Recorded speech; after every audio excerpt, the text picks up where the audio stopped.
Welcome to Imprint Readings on Demand, an internet reading series featuring great Houston writers who are connected, usually as interviewers, with the Imprint Margaret Root Brown reading series. The program is presented by Inprint as yet another aspect of the Margaret Root Brown reading series, and it also offers another way for you to get to know the work of some of our wonderful writers. We're deeply grateful to our series underwriters, the Brown Foundation, and in particular, one of its founding trustees, Margaret Root Brown, for whom this series is gratefully named, Weatherford International, and the National Endowment for the Arts, which believes that a great nation deserves great art. Our thanks also to the series in-kind supporters, Continental Airlines, KUHF 88.7 FM, the Houston Chronicle, and Heinz. We receive valuable support from the City of Houston through the Houston Arts Alliance and the State of Texas through the Texas Commission on the Arts. Our featured writer for this installment is Robert Cremins. Robert, a faculty member in the Honors College at the University of Houston, is the author of the novels A Sort of Homecoming and Send in the Devils. His short fiction has appeared in publications such as Critical Quarterly and the Dublin Review and has been broadcast on BBC Radio.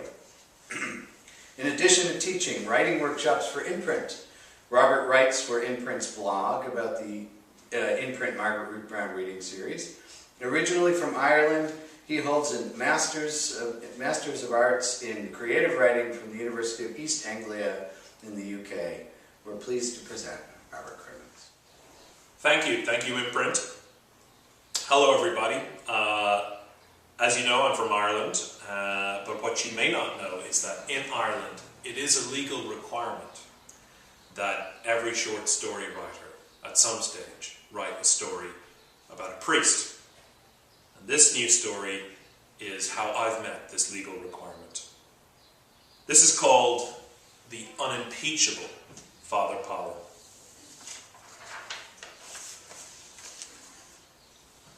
It must have been around the time Richard Nixon resigned that my father began dressing up as a priest.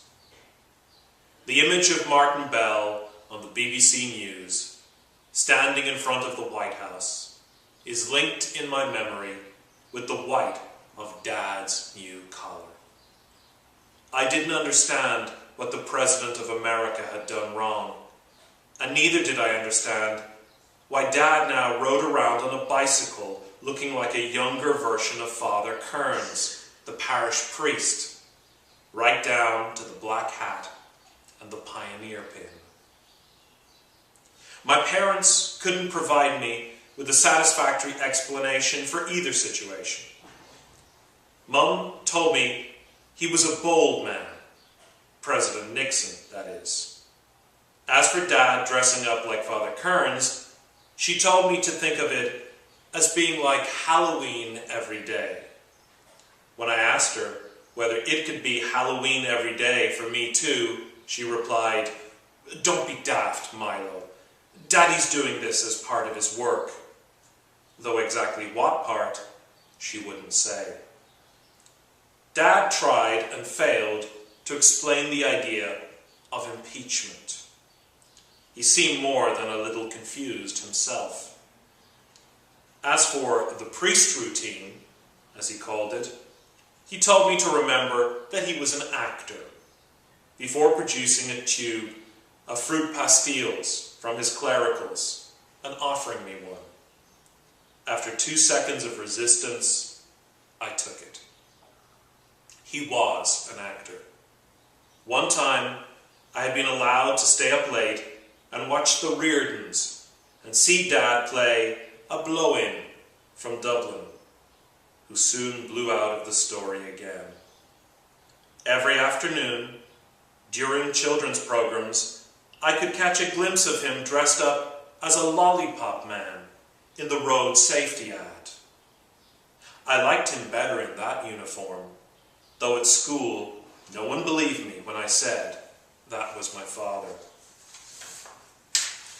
It was a pity, Mum said, that we didn't see him on television more often. She meant, I presumed, that he deserved to be one of the actors whose names you saw in the TV listings in the evening press, like John Pertwee or Tom Baker from Doctor Who. I thought Dad, with his dark, lean looks, would make an excellent Time Lord. And when the Doctor went through his transformation, I prayed the new face that appeared would be my father's. But he was not destined for the TARDIS. There were changes at home. We'd always had mice. Now we had rats. The lodgers left, but my father insisted we remain downstairs in the vain hope that others would take their places. So I continued to sleep in the drawing room, my parents in the former dining room. All that divided us were thin folding doors, and often I lay awake listening to my mother's bitter whispers.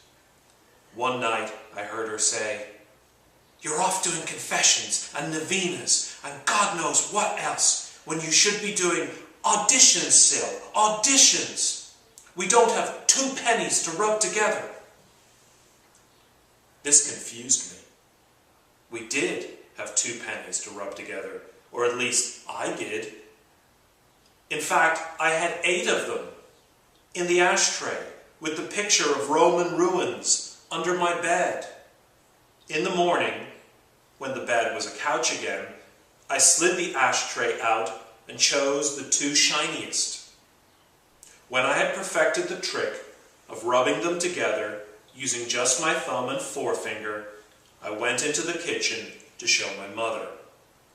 These mornings, I was never up early enough to catch Dad. He had, he claimed, an early mass in Fox Rock, which was a hard uphill cycle from our house. Mum was at the cooker, making my porridge.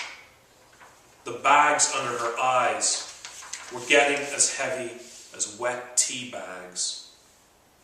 When I rubbed the 2 pennies together for her, she burst into tears. I owned only one book, a warped and splotchy hardback called The Adventures of Sinkhorse Swim, Volume 2, but in my father's hands, it was enough. After just a few pages, he would launch into his own adventure, which always swept me up. But then one night, he came in to read to me, wearing a cassock. At first, I said nothing, just listened. He did not deviate from the book, reading the tale all the way to the happy ending. When I asked him to make up a story, he started talking about the meaning of the walls of Jericho. I soon interrupted him. "Dad, are you telling me a sermon?" He got up, kissed me solemnly on the forehead, and swished out of the room, leaving me to turn out the light myself.